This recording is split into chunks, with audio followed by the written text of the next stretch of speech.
Welcome to the Amazon Legends podcast, where we have real stories about making it big on Amazon.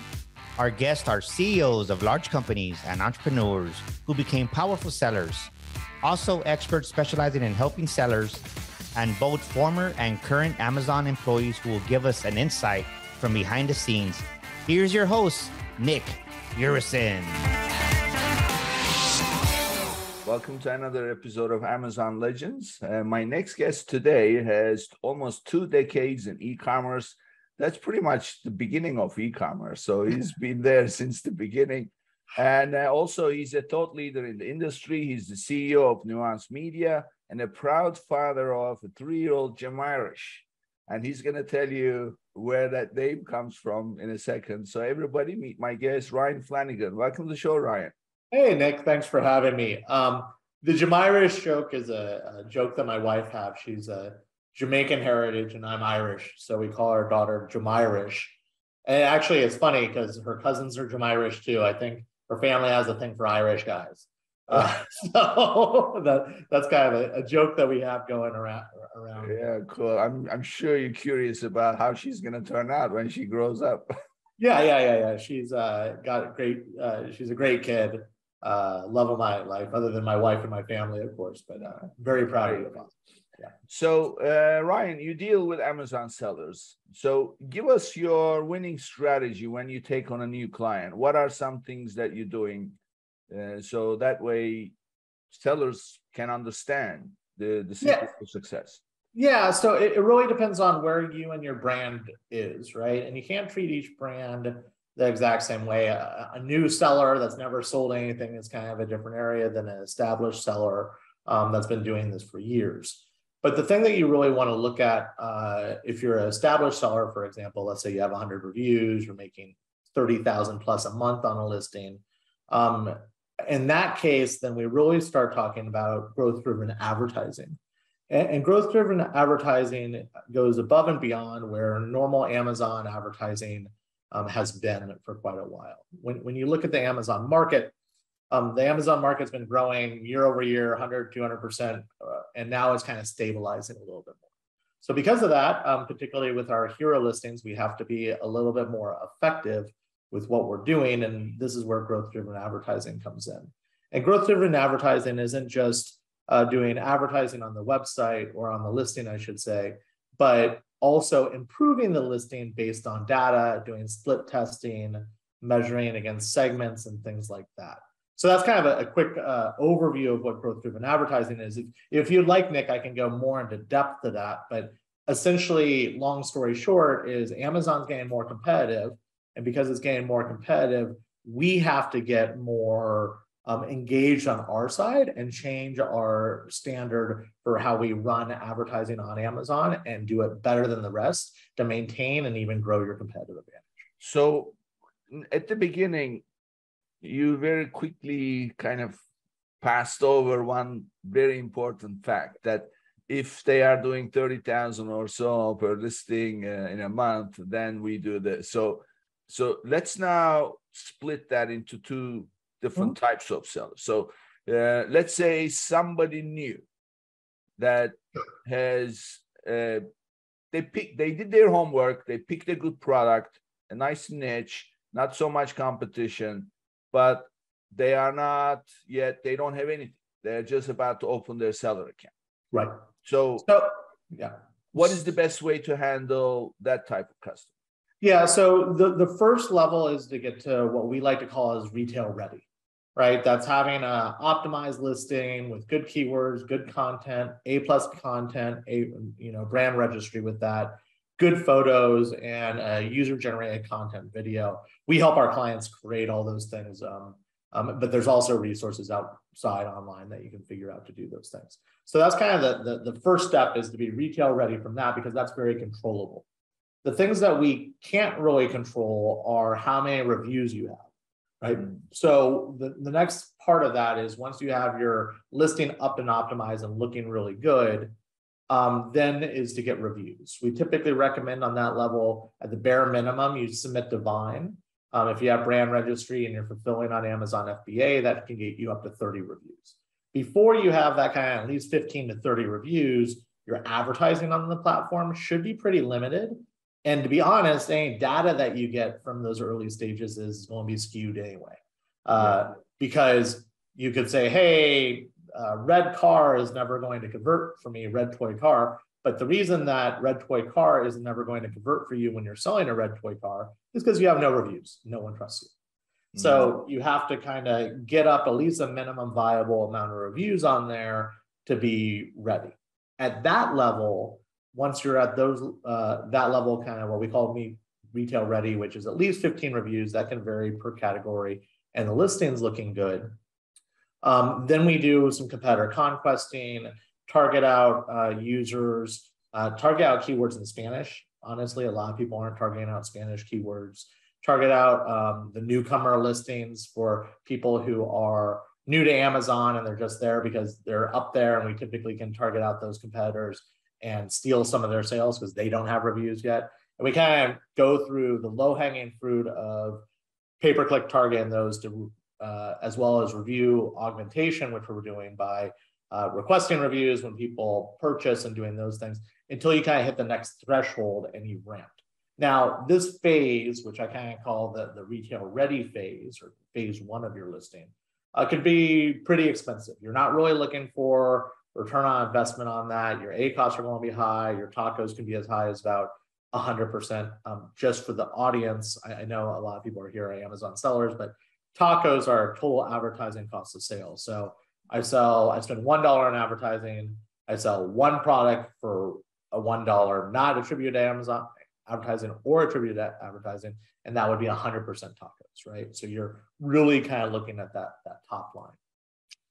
Once you grow and you start to scale, what we slowly see is the tacos going down month over month as you're gaining ranking velocity, as you're ranking for more keywords and doing those things. So at that kind of phase two, as we're growing and we're scaling, what Nuanced does underneath the growth-driven advertising level, and we really recommend that everybody does this underneath growth-driven advertising, is A, find the keywords that are converting for you based on your analytics and what you're seeing on the pay-per-click side.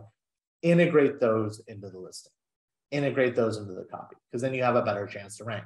You know, maybe it's not red toy car that's converting, but red toy car for boys is converting, right? And you're converting at a 30% rate. Well, let's put that in the title of the listing, because then I have a better chance to rank for that organically, get more sales on that, even if red toy cars for boys only get searched 500 times, right? So let's, so that's a fine point. So at this point, we launched the listing, we did the homework, we picked the keywords that we thought would give us the most return. And we created our title, the bullets, the pictures, all done, and then we launched. So it's that initial phase of catch-22, right? So you don't have reviews. How do you get reviews? They come from orders, but orders come from reviews. So that's initial hump. So that's where you are really, if you like, burning money on, I guess, Amazon PPC, because that's what I'm hearing mostly, unless you have a mailing list that you can send out and invite people to place an order. You're going to do your best to get that initial number of orders so that they turn into reviews. So you get over that. Now we're talking about what you just mentioned, where some keywords may not be converting as much, but some others are. Now, changing the title halfway through this growth of the listing, so to speak, what kind of an impact does that make? Yeah, so changing, and it doesn't necessarily have to be the title. It can be updating highly converting keywords in the body of the text in a variety, even on the back end, there can be some different levels. But if you find an indication, and to be very clear, when you have like 15 reviews, even very early on in this level, you may find keywords that are converting very highly. And doing a data-driven approach, you should be mining what words are converting in your pay-per-click and then updating on your listing, right? And a lot of companies aren't doing that. They're just kind of managing the pay-per-click thing, and that's it. Yeah. Something else that we can look at, particularly if you're in competitive spaces, is doing Amazon DSP, which is on the platform We can do video targeting. We can basically think of DSP as sponsored display with a lot more control for conquesting and things like that. So that's another strategy that will lay on kind of early on in these phases, particularly if you're in a competitive category. But the goal here is as you get data of what's converting, you integrate it into the listing. And that whole concept is to rank organically higher for those keywords. So what we typically do at that level is then partner those keywords with keyword ranking strategy, pay-per-click campaigns, where we're really trying to conquest that keyword. We're spending money on it. We may even be at a 200% ACoS on that, but we'll see our tacos drop. And we already know from the PPC data that we're converting. And if you get in the top 3 for a keyword, typically you'll see the conversion rate on industry standard, the top 3 products that show up in search convert as much, if not more than 30%. So if you're 1 through 3 for a keyword that's searched 500 times, that's going to be roughly 50 sales per month organically from that. It can actually go up. If you're number 1, sometimes you have a 20% conversion share. So you're making 100. So that's the kind of strategy. And then you slowly but surely continue to raise your sales velocity with that. Rank for me more keywords, update the listing and do those. Now, that's just the content updating side. There's also split testing images and doing what you can do on the images level. So just a quick example of something, 2 quick case studies that we did very recently. By split testing, and this can happen at any phase of your business and your brand, right? Is for a lip liner, we basically went through, and instead of just doing the lip liner kind of pen that you had, we updated that to be lips and applying the lip liner on that level. And that actually increased their click-through rate significantly. And they saw about a 300% increase on their click-through rate. And their sales went up very high, right, from that. For a toy company, we recently just did a person holding a sword compared to just having the sword up there as the image. And that increased click-through rate by 100%. And then for another client, we updated, they kind of sell a siren, like a little siren keychain thing that you can do for like a personal alarm type of thing. And by updating the listing and the image on that one, we increased the click-through rate by 700%. Now, the conversion rate went from about 10% and went down to 9%, right, conversion rate. But then we're also getting those people, and we can retarget with DSP, and we can do some other things with that really makes sense. So this is all kind of formulated and calculated to really grow your brand and do that and take the time of focusing not just on the pay-per-click side, because I love pay-per-click, I love advertising, but pay-per-click and just doing pay-per-clicks, like going to the gym and not thinking about your diet. Yeah. Right? Like if I'm eating pizza all day, every day, I can run 5 miles a day, but you're not going to lose a lot of weight. Yeah. So holistically, we have to look at your listings and your brands and really build out. So, okay. So there's so many things here I want to ask you to, in terms of specifics. So first of all, at the beginning, you are doing your initial group of orders, so to speak, to collect reviews. So that's coming in. How much of a time do you think that should take before you hit like 15, 20 reviews? So that's why we're a big fan of Amazon Vine. If you submit to Vine and you're in a good category, we do recommend running some sort of advertising when you submit to Vine. I think on the back end, if you're in Vine, this is complete speculation that you see it more if somebody's running advertising on that. So people who can opt in for free claim more frequently on that. Don't know if that's the truth. That's just my speculation from seeing ones that we run advertising on when they're in Vine and when they're not. So when you're looking at that level, Vine typically takes about a month to 6 weeks to aggregate those reviews to kind of give you the basis to start going more aggressively on that. Mm-hmm. We do Amazon pay-per-click on this, and we do DSP where it makes sense. And then we also have a number of partners that we work with that can do multi-channel for growing the brand and building out that way. This really kind of comes down to your pricing as well on this. Like, so Amazon, there's a few things. So we can control what the listing looks like. We have semi-control of what the reviews look like, and we don't really have control over your COGS and your pricing, right? Mm-hmm. So buyers on Amazon are pretty price elastic. So if it's a dollar variation, they're going to go down to the one that's less expensive. You know, if all things are pretty much equal across the board. If somebody has a better listing, they may pay more. If they have 1,000 more reviews, they may pay more. But if everything's pretty much equal, they're going to go to the less expensive one. However, if you do have a premium brand, and you'll see this in the supplement space, you'll see this in the beauty space, you'll see this in these other things, then we recommend more of a multi-channel strategy, which is obviously having a Shopify site up, doing those type of things, and doing social media advertising and those things. And then you kind of get the brand halo effect going on. So people will learn about your brand, be brand advocates, and purchase your brand on Amazon, because Amazon at that point becomes more of a litmus test. Mm-hmm. Hey, I'm going to spend $100 on something. I want to make sure it's not, you know, crud. Let me go check this out. Mm-hmm. Right. And then if you see if it's 4 stars, oh, then I'll go buy on the website, or maybe I buy on Amazon. Mm-hmm. Right. Those are the two options of that. And to be very anecdotal about this, I recently had that experience. I saw this Facebook ad for a kid who had developed this mosquito trap thing, and got $10 million in funding, and it was a new light ray. And I'm like, oh, that sounds great. No one likes mosquitoes. And then I looked on the reviews on Amazon, and they're 2.5 stars. Like, okay, I'm not going to buy that product because it's that way. So Amazon, in that way, depending on your brand and where you're going and your overall strategy and your pricing, can play different roles. It can be a customer acquisition level while you're getting customers and eventually driving them to your website. It can be a litmus test, like I just need to look good enough on Amazon, so when people check me out, I sell here on my website.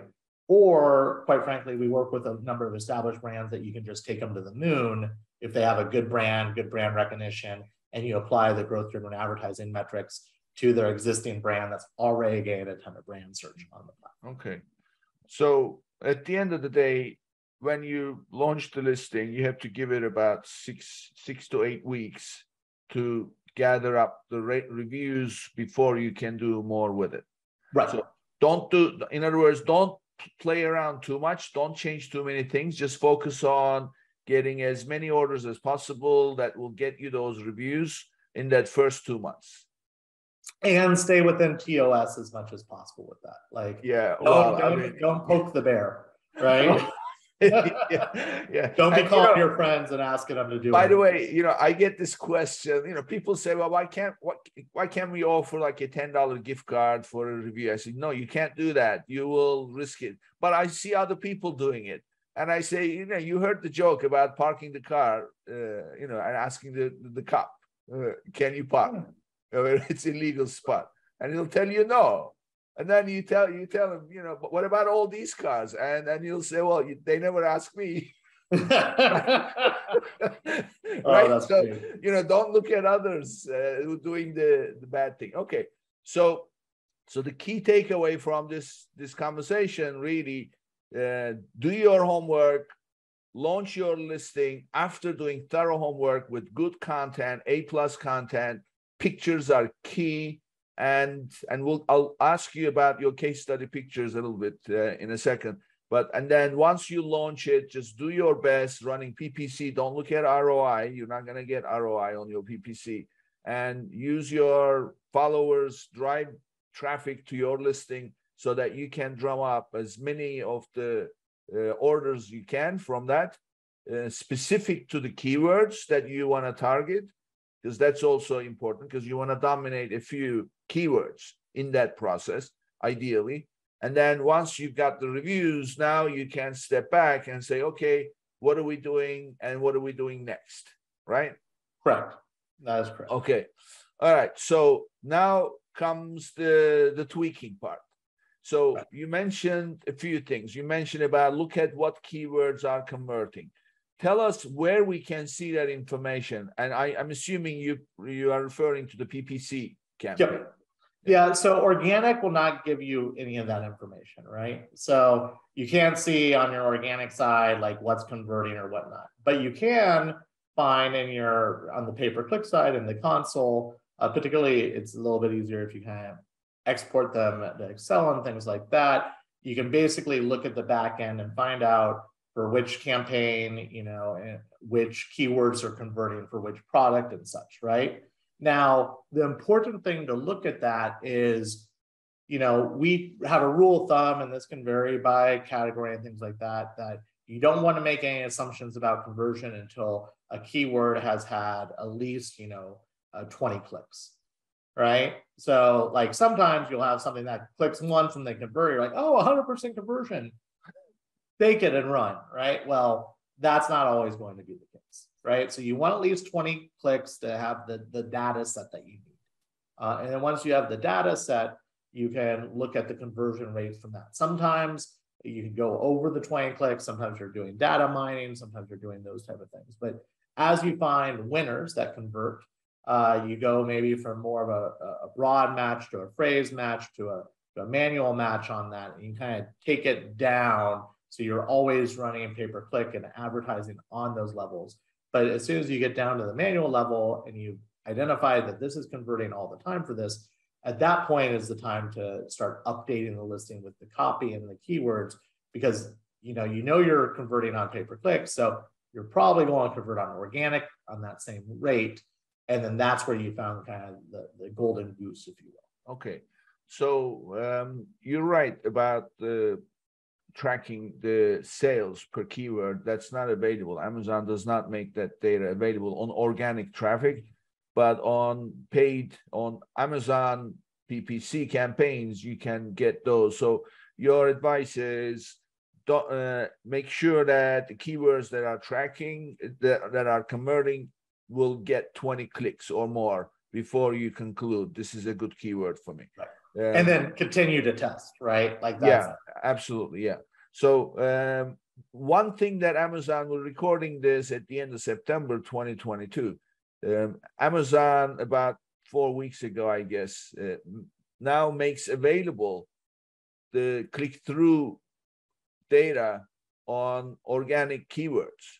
Mm-hmm. Not the conversion, right, but you can see if you are brand registered and you have access to brand analytics, yeah, you are able to now see on what keywords people are clicking, or I should say, on what keyword searches that your product shows up, people are clicking. So you can then see that really. So Ryan, what would you attribute that success? If somebody is clicking on your product after doing a search on a keyword, what is the reason for that success? Well, there's a few reasons for that. A, how does your listing stand out and compare to the other people on that, right? Like, are you relevant or not, right? If you're the red car toy for boys that we were talking about area later, and somebody is searching for bus toys for boys and you're a car, you're probably not going to get the click-through rate. So there's relevancy, right? That's the first thing. The second thing is, how does your image look and how does it display in search?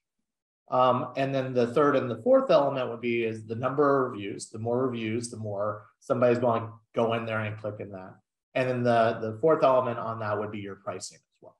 So are you competitive in the market? Are you less expensive? Are you more expensive? Where do you do those things? And those are all kind of the four factors that go into that. Okay, so this is another fine point, because when people are doing a keyword research, they see these keywords, and of course you want to steal from your competition, right? So your competition is a brand. So first of all, Amazon won't let you use other brands in your content to be indexed. So brands are off limits, but they cannot police every single brand. So sometimes you can get away with it. So the question then comes down to, can we use other brands in our listing? And the answer is, you tell me if my approach is right. So I say to them, okay, put yourself in the Amazon customer's shoes. Mm-hmm. Let's say, just for the sake of example, you're looking for Coca-Cola, okay? You want to buy some Coca-Cola packs or whatever. And and this guy who wants to compete with Coca-Cola with a new soft drink, which is the new thing that has the best elements of a soft drink can have.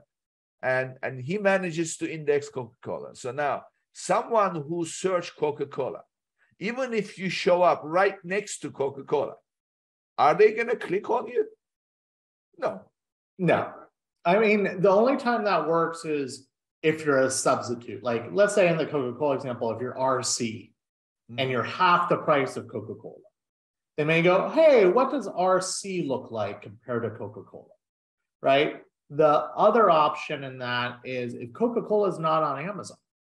Yeah. Right. So there is a strategy out there that at Nuanced Media we've done before is identifying established brands that are competitors that aren't on Amazon. And then going for those, particularly with sponsored display ads.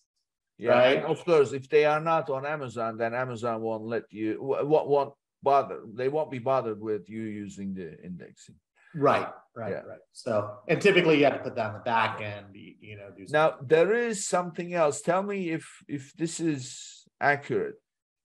What I know is, this was in one of the webinars I heard a long time ago, and then I tested, these tests are never 100% conclusive, but you kind of draw your conclusions.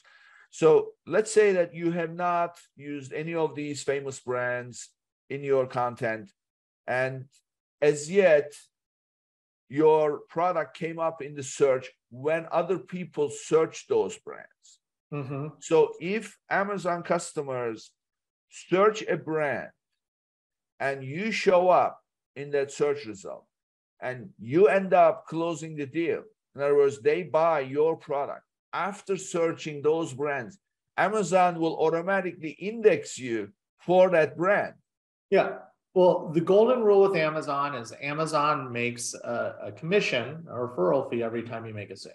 Yeah. So if you convert for a keyword and you have a higher conversion than your competitors, they will rank you higher for those keyword sales. Right. So that's where you want to put yourself in the mind of Amazon. What does Amazon care about?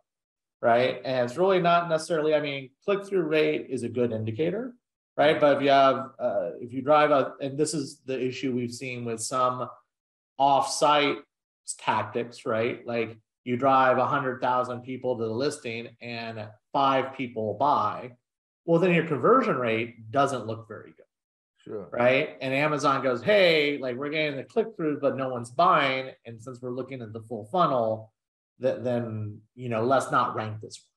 So if you're making sales from conversion based on people doing that, then Amazon will rank you higher organically and index you appropriately. So you're coming to my favorite territory, but before we go there, I wanna dissect the image business first. Okay, sure. So you said that you cited 3 case studies where you changed the product pictures, and then your click-through rate went up sky high. So give us, what was it before you made the change, and how did you make the change? Yeah, so there's a few ways to test. If you have brand registry, there is a way to actually run split tests on the back of Amazon now, which is really nice. And you can do A/B testing. Amazon will do that. You have to have enough traffic to those listings before it will enable you to do that. But there's 3 things that you can test with that. You can test the A+ content.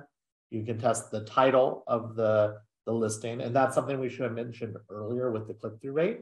Is the title. If I'm looking for red car toys for boys and I search for that and I see that in the listing title, I'm going to click through that a lot more. Sure. Right.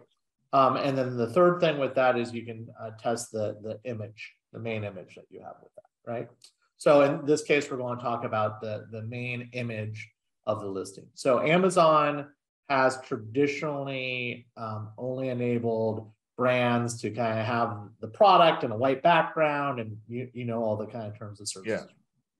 Yeah. We are seeing, particularly right around the time that you started to be able to split test, that Amazon's gotten a little bit more lax with that. Right. So with all of these cases, we put a human touch on these images in some way. So there was some element of a human, a hand holding it, applying to lips, doing something like that compared to just the image. So it really is more about the image of the product doing what it does. And that's what's really kind of increased the click-through rate, particularly when you see somebody applying makeup in one, right? And then all the other listings are just a lip liner. Lip liner is not very good. And, in this particular case, lip pencil actually converted better than lip liner, right? So then we updated the titles and we did some of those things for lip pencil. But so in that example, because you have somebody with fresh lips applying, you see how the makeup looks compared to just a lip liner, that increased the click-through rates dramatically. I see. So adding a human element to the product picture is what gave you the lift. Yep, gave us that. I see. Okay.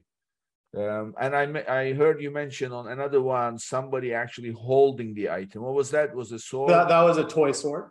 Toy sword. Okay. Yeah. So somebody holding it rather than just put the picture. Yeah. And with that particular client, we're up 40% month over month after making that change. Wow. Okay. And it's an expensive toy sword. It's the most expensive, one of the most expensive toy swords on the market. So premium product, those type of things, right? Okay. And these are all increasing the click-through rate on the search. Yep. Okay. All right, cool. So now we move into my favorite territory. So now we are on the product page. So I heard you mention several times conversion rate. So at the end of the day, the conversion rate is when you are running the PPC campaigns, you're looking at the advertising data. Yep. So, but when it's all said and done, what matters is how the product page is converting, right? Yes. So ultimately, if you get your product page to convert higher, then everything works out much, much better. Yep. Because that's the medicine to everything, right? So, yeah, the analogy I look at like this, you can get a ton of dates out there. Like let's say a date is click-through rate, somebody checking you out. But if you show up in pajamas, you're not going to get a lot of second dates, right? So if we're going on dates with people and we're doing this thing, let's make sure that we are the best dressed possible so we get second dates or whatever the analogy is at that point. Okay. So tell us, first of all, where is that conversion data? How do you get it? And how do you analyze it? When I say how do you analyze it, what are you looking at? Is it because Amazon does not make data, especially valuable data, available easily, right? So you really had to work, and a lot of the work is manual. So walk us through the mechanics of getting that conversion data and what is the best way to analyze it. Sure. So what we see with this is, through the split testing that's been introduced by Amazon within the last 3 to 6 months on that, there's things that you can actually run just split tests on, and Amazon will tell you the winners, right? So that's the A+ content. You can run a hypothesis on that and do those levels, right? Something that we like to do is use like PickFu and basically, show 3 different versions of potentially main image or an image on there and say, hey, of these 3, which one would most likely get you to buy, right? So you can kind of do some testing off of Amazon and then do that and run the test, in the A+ content would be an area that you could do that, right? So that's one area you can split test the A+ content natively on the Amazon platform. The second area that you can test on that is the product title.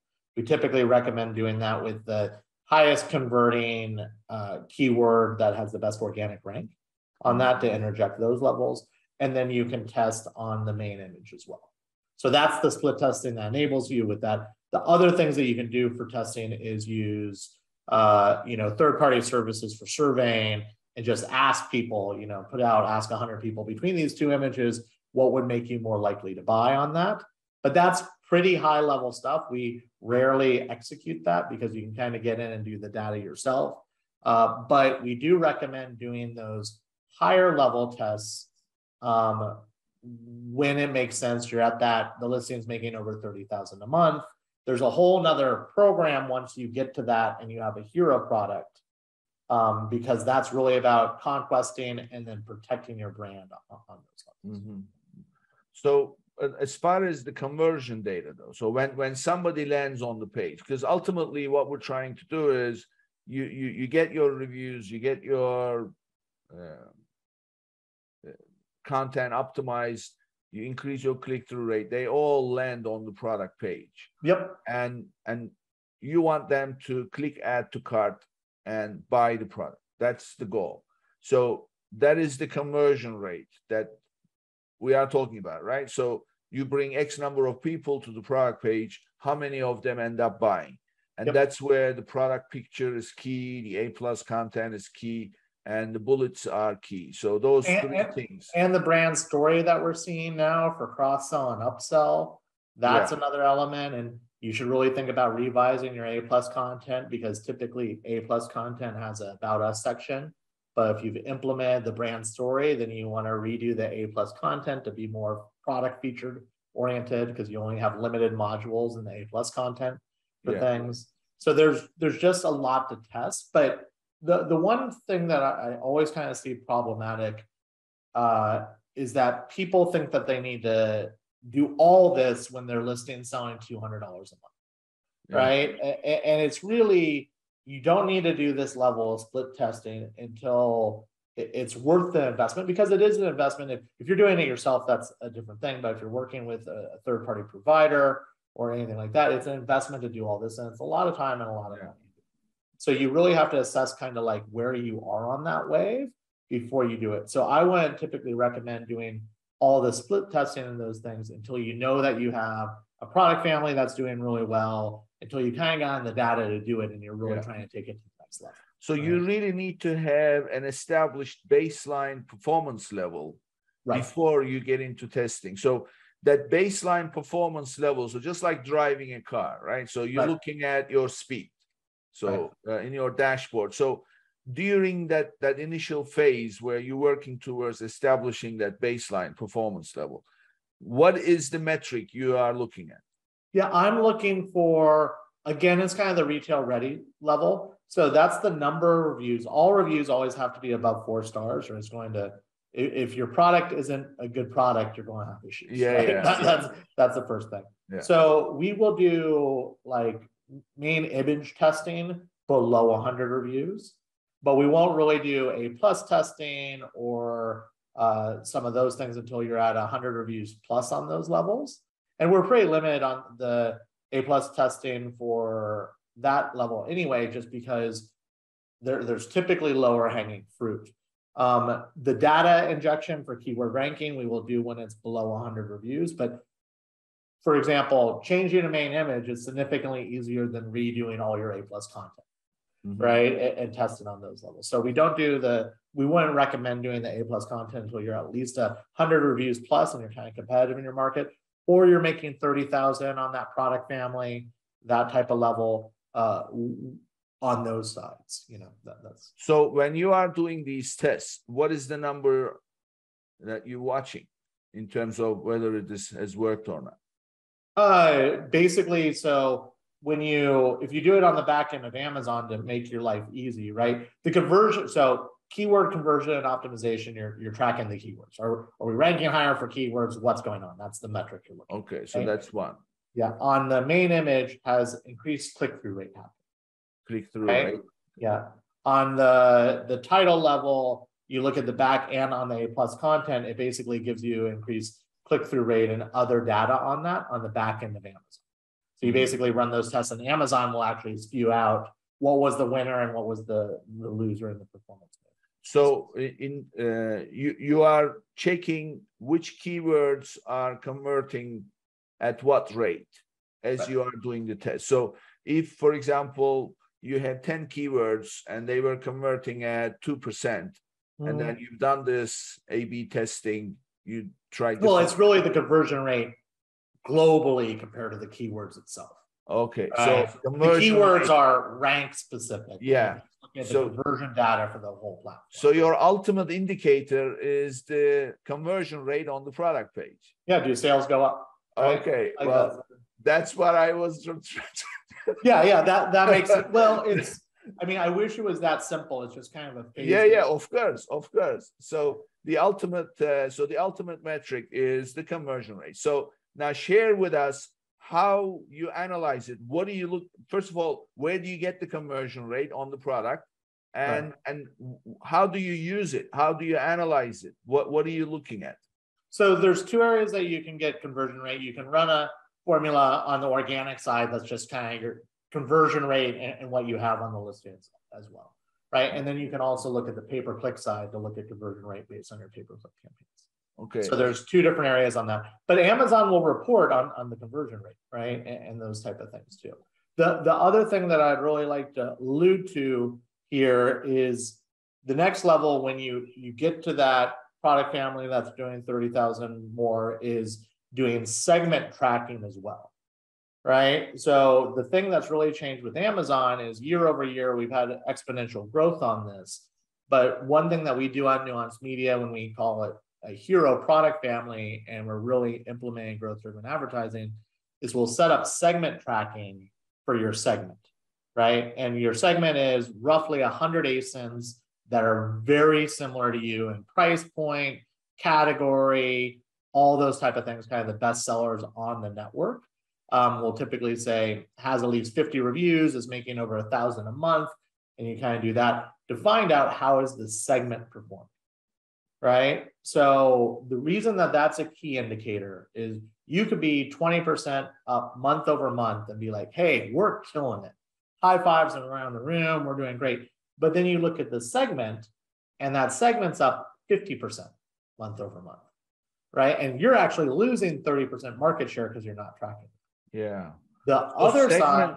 The segment is a group of ASINs in your category that are doing that meet certain criteria to be in that. Okay, so these are the high performers. Yes, the high performance. And where are you getting that data? Where are you getting that data? We use a variety of different softwares to pull that out of on that. So one of the segment trackings we're using Jungle Scout Cobalt for tracking that. Jungle Scout Cobalt, I think, starts at about 15,000 a year or something like that. Like it's not expensive, right? Okay. Like an average seller can't do it. That's why we typically recommend working with an agency to do those type of things, right? Okay.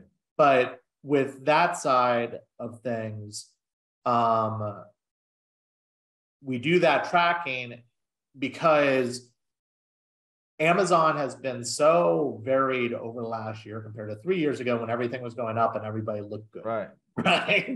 Is your market could be down. Like I literally had this with a client that their market, they were doing 80% year over year growth, and then they're only up like 30% this year. Well, we did the analysis and we said, well, let's look at the segments here. And their market was down 10%. I see. Okay. And we were up that. So we had like a 40% variation of growth rate compared to market size. But otherwise, you're like, well, what are you guys doing? Right. And that's the key when as Amazon matures, is you have to have all the data points. You have to understand where all that is going. Otherwise, you could be losing your mind going, hey, we're not growing anymore, just to find out that your market's down 30% and you're actually doing really well. And most likely some of your competitors are going to go out because they're really losing their butts. Right. Do you use the business reports? Yeah, I use business reports. And what do you use the business reports for? And what's the best use of it? Yeah, so the first thing we do, get back to the original question is what do we do when we onboard a new client? We do an Amazon action plan. So we don't just work with anybody. We have to be able to win for them. We have to set expectations because none of this is inexpensive. But if we're not a good fit, we have a whole bunch of valued partners that we can refer you to find the right partner for you. Because I'm always kind of just looking for a win-win.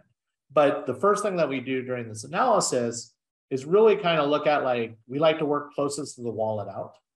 So what product family, what ASIN is making the most sales? And let's start there, right? So what we typically find on Amazon is what I like to call the Pareto principle on steroids. Pareto principle being that, 20% of your catalog or whatnot makes 80% of your revenue. We see on Amazon, typically with catalog catalogs that 2% of their catalog makes 98% of the revenue. So let's focus on the closest to the wallet, see what we can do and how much we can do it. So if you're a mature company, you have listing or product family, you have 100 plus reviews, you're making $20,000 to $30,000 a month on that listing and up, and you start implementing growth-driven advertising, we're typically 2xing, 3xing that by implementing these things and really kind of getting into the nuanced media, plug, right? To do those levels to really build that out. Now, you have to take your time, you have to do that, but that's the type of market. And also, as Amazon's getting more competitive, you have to have that real conversation of, is your segment still growing or is it not? And where are we and how do we maybe get defensive on these things? Yeah. So tell me your take on this approach. So what I typically do when I have a client at the beginning is we fetch their business reports at child SKU level for the past 2 years, if they've been around for 2 years. If not, then that means it will be since the beginning. So what that gives us is 3 data points. It gives us their traffic to each listing. It will give us their average order value. It will give us the conversion rate on each listing over time for any specific time period. So that tells us exactly, what the strengths are, what the weaknesses are. For example, if they are bringing enough traffic, let's say they're bringing, 50,000 users to a page over a month, and they're converting at 10%. Well, it's clear. So what you need to do there, right? So if they want to increase sales, why not add a couple of promotions and then offer more for buying maybe 2? So that way they can up the sale. In addition, they can, if the conversion is low, they make those changes that you mentioned, product picture, and then enhance the content. Then they can increase the conversion rate. If they increase it 5%, you go from 10 to 15% conversion, you'll already be laughing. And then if you up the average order value, this is before you bring any more traffic because you're already getting. So, but the point here is you've got to get those business reports in to a format that you can analyze over time by looking at the different time frames. Is that something you do? What is your take on this approach? Yeah, so we go through the Amazon action plan and we basically sit down with the client. We charge for this plan, and it's a data analyst, a strategist, and basically the business development side. They walk through this and they look at your account. They do a catalog analysis, looking at all your products, your categories, and those things. And then we actually come back with recommendations. So something that people don't think about all the time, particularly in the review game, is if you have 2 different ASINs that have 30 reviews each, but could be in a product family, well, the product families aggregate reviews. So that can be 60 reviews. Right. So we come back with that analysis and we look at the top sellers. We typically look at the last 6 months of data because the 6 months of data is typically the most relevant. Overall, we kind of want the recency on that. You could have been big 2 years ago and now there's competition in there or whatnot, right? But with that side of things, then we come back and we say, hey, based on the catalog, this is where we should focus on. We should take these 4 different products and get them into the same product family because we're going to aggregate those reviews from 30 reviews to, let's say, 120 reviews. And now we're playing on a different level. Yeah. That's also your best seller on there. And we should optimize the listing. Yeah. So we kind of take that staged approach with that, with what we're doing now. We kind of have 2 different services in Nuanced Media. One's a full service one where we meet with people depending on their velocity on a weekly basis or whatnot. We're kind of doing the full service side.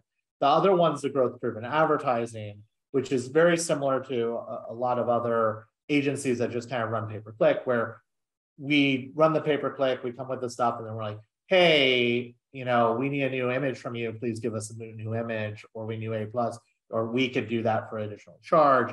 But we kind of do that level on that side. If we're full service, we basically run the full show for you. Yeah. Yeah. Great. Including So, that product family aggregation, those things. Because that's just, Nick, to be honest, man, some of that is the biggest win there, is looking at their products and saying, can something be in a family? Can we aggregate this? Because sometimes you have things that are just orphaned and you can combine them to, so just to give you a quick example, we represent a brand, their hero product has 44,000 reviews, right? And they had two other products that had like 2,000 and 3,000 reviews.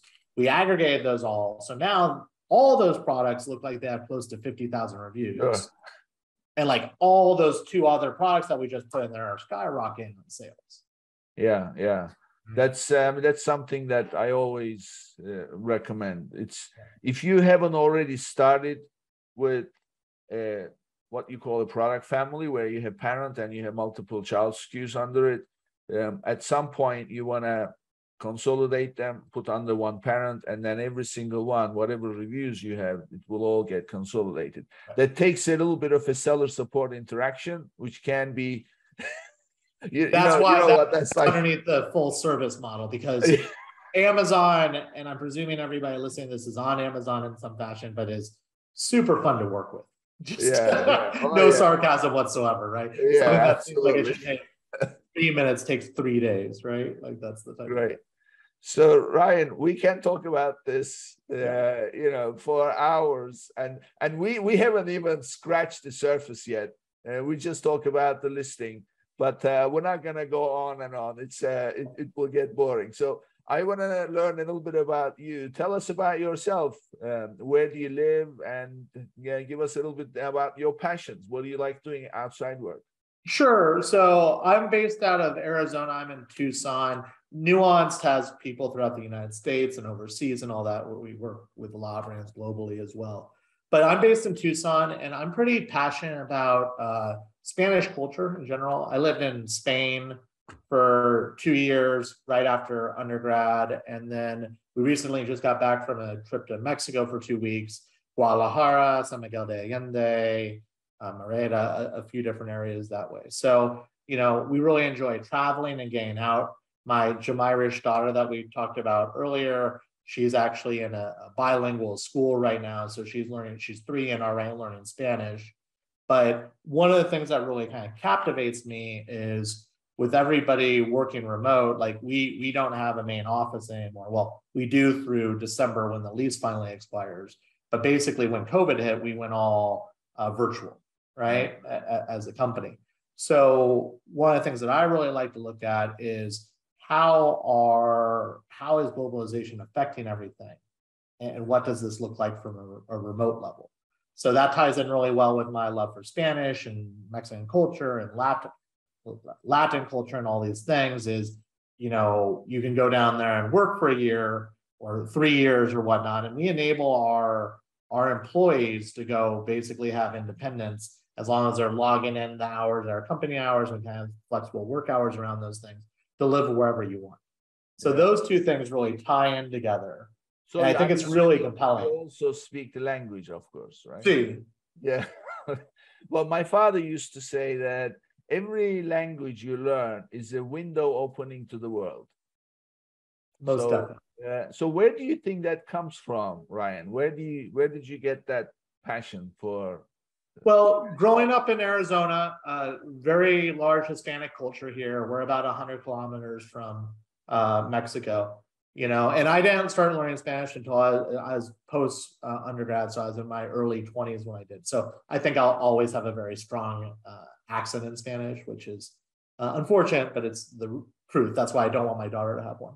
But growing up in Arizona and seeing all the Hispanic culture and all these things was always kind of impactful in those levels and gain that cultural experience. Did you have like a best friend, a Hispanic best friend? I lived in India for a while too. Sanjeev was my best friend, which was an Indian family. And I went to like Disneyland with them when I was in 5th grade. But that kind of gave me a love for the Indian culture too. In fact, if you see that painting behind me, that's actually a tapestry that's from India. I lived in Chennai for 3 months way back when.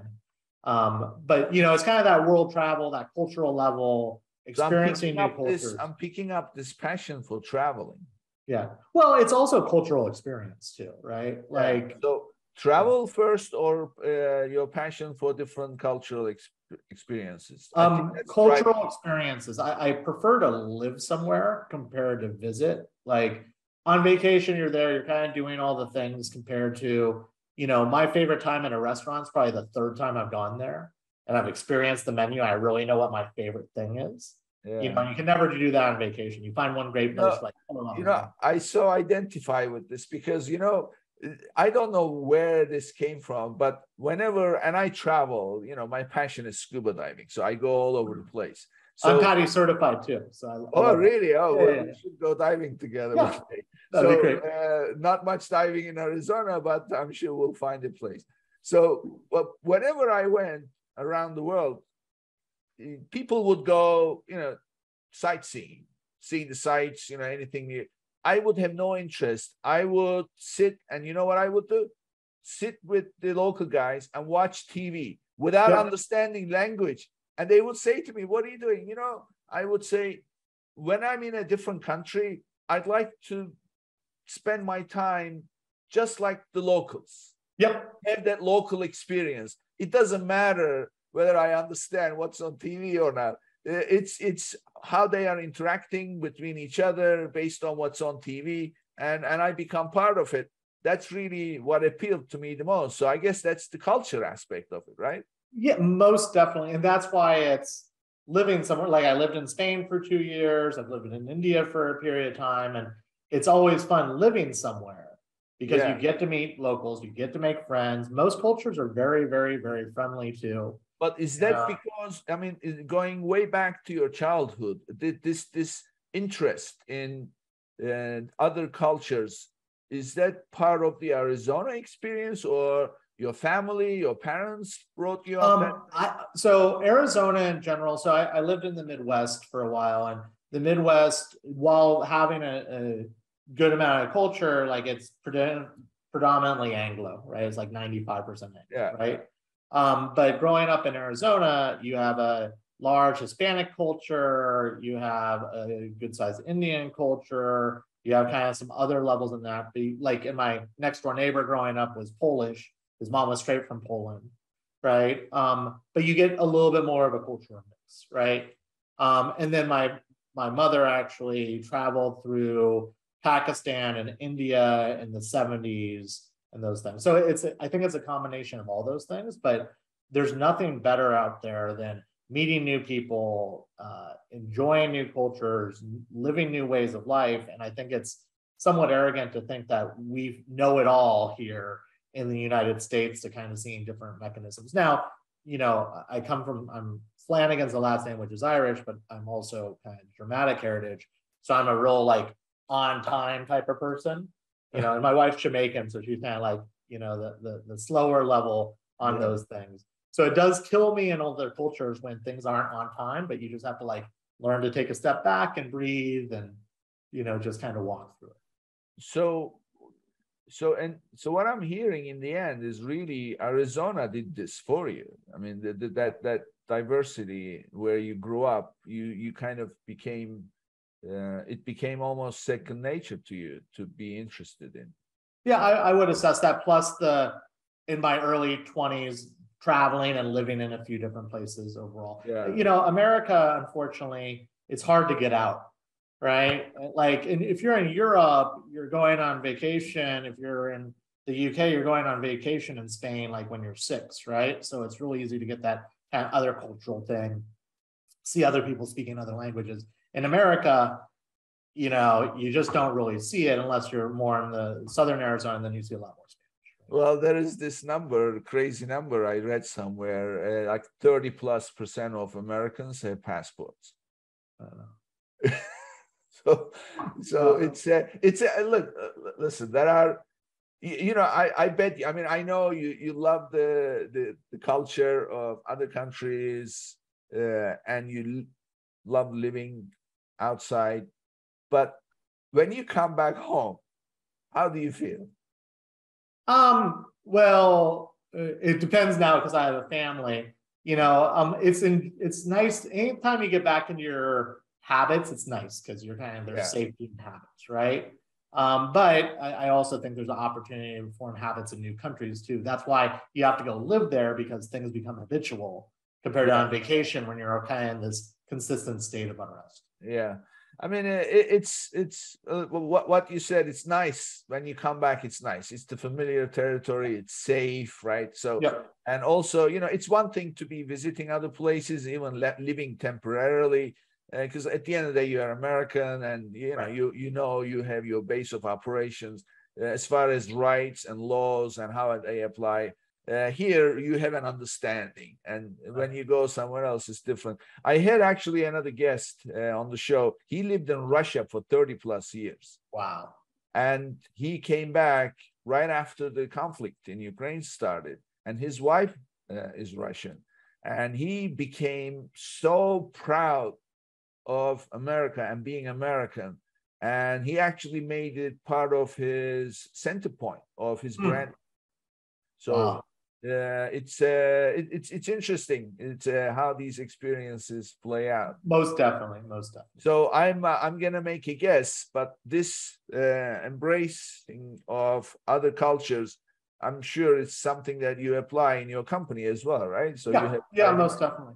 Yeah, we're a multicultural company, right? Like we have a lot of first generations from other. And that's the big belief too, is you come in and it's just really about opportunity and what you can do. People in my book are people at the end of the day. Yeah. I don't care if there's an accent or anything like that. If you work harder, you deserve it, right? Well, I mean, look, I'm an immigrant myself, so people come here. The American dream, so-called American dream, is not about buying a house. It's about being able to pursue what you dream about.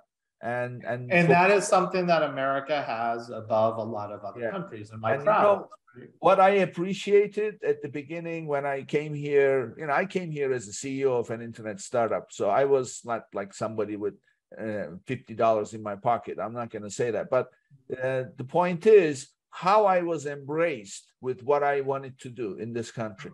Was really that's what I was taken by. Right. And that's what I appreciate. And that's what you're doing. So this is great. It really makes me proud. So, that's wonderful, Nick. Great. Yeah, well, even living in Spain, to start up a business in Spain is very difficult. There's a ton of bureaucracy. Like you can't hire somebody unless you're going to give them an extended employment agreement. If you're running a company and you're looking for opportunity, America is one of the better nations in the world to do that. Yeah. Right. Like for that pursuit.